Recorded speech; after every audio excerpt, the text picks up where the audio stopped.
কলকাতার উত্তরে গঙ্গার তীরে দাঁড়িয়ে আছে এক ঐশ্বরিক শান্তির আসন।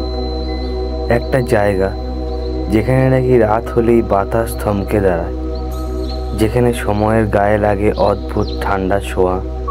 নাম দক্ষিণেশ্বর। আজ আমরা শুধু ইতিহাস বলবো না, বলবো এমন কিছু রহস্য যা অধিকাংশ মানুষ জানেন না।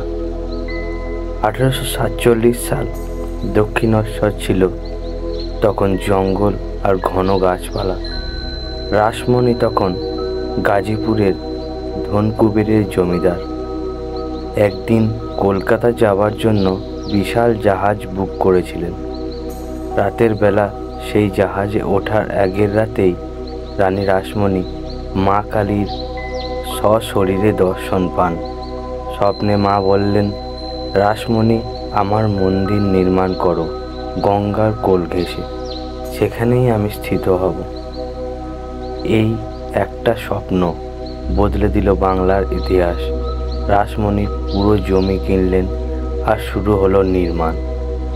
8 বছর ধরে চলল নির্মাণ, 1947 থেকে 1855। তখনকার সময়ে 9 লক্ষ টাকার বেশি খরচ হয়েছিল। আজকের দামে সেই বাজেট 50 থেকে 60 কোটি টাকা।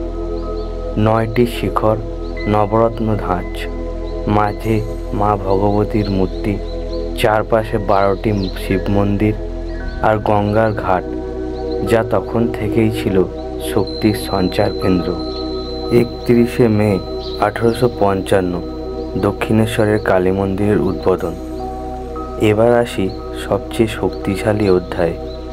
এই মন্দিরে একদিন এলেন গদাধর চ্যাটার্জি, পরে যিনি হলেন শ্রী শ্রী রামকৃষ্ণ পরমহংসদেব। তিনি যখন প্রথমবার দেবী দর্শন পেলেন, মন্দিরের ভিতরে দাঁড়িয়ে হঠাৎ করেই কান্নায় ভেঙে পড়েন।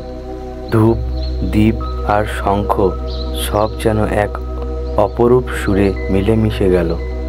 লোকমুখে প্রচলিত, একদিন তিনি মায়ের প্রতিমাতে আসল জীবন্ত মা কালীর রূপ দেখেছিলেন। দেবীর শরীরে থেকে নাকি দীপ্ত সোনালি আলো বেরিয়ে আসে, ঢুকে গেছিল তার শরীরে। এই ঘটনাকে আজও দক্ষিণেশ্বরের এক তত্ত্ব বলে। মন্দিরের গঙ্গায় সিঁড়ি, যেখানে সে বাতাস লাগে, এই বাতাস 12 মাস 365 দিন, দিনের সব সময়ই লাগে একই রকম। এটা লোকাল উইন্ড না, এটা এ জায়গার এনার্জি সিগনেচার। পুরনো পুরোহিতরা বলেন এটা হলো দেবী ও গঙ্গার শক্তির সংযোগ। সে তাই গায়ে লাগে, শরীরের প্রথমে শিহরিত হয়ে ওঠে। ঠিক রাত 12টা থেকে রাত 3টা, এই সময়টাকে বলে ব্রহ্ম মুহূর্তের পূর্ব সময়।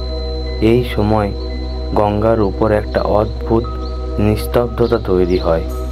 যারা অনেক দিন এখানে কাজ করে তারা বলে এই সময় নাকি পিতৃপুরুষের আত্মারা গঙ্গায় স্নান করতে আসে।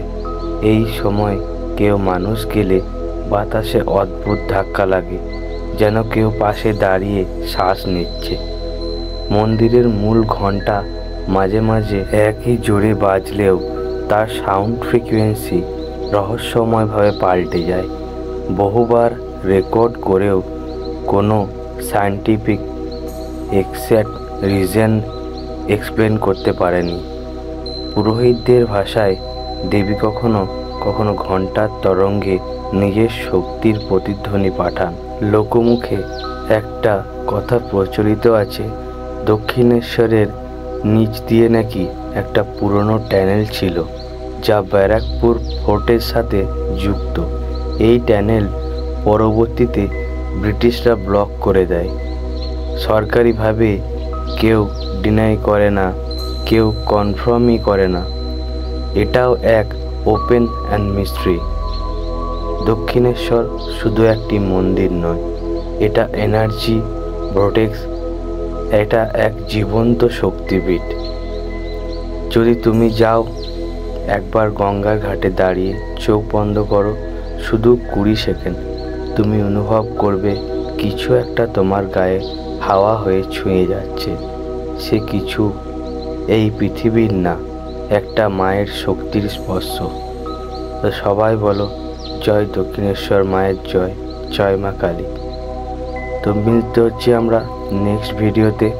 তোমরা এরকম ভিডিও দেখার জন্য আমার চ্যানেলটি সাবস্ক্রাইব করো আর বেল বাটনটি অলে সেট করে দেবে, আর কমেন্টে আপনাদের মতামত জানান, আর ভিডিওটি পারলে একটা লাইক করে দেবেন। ধন্যবাদ।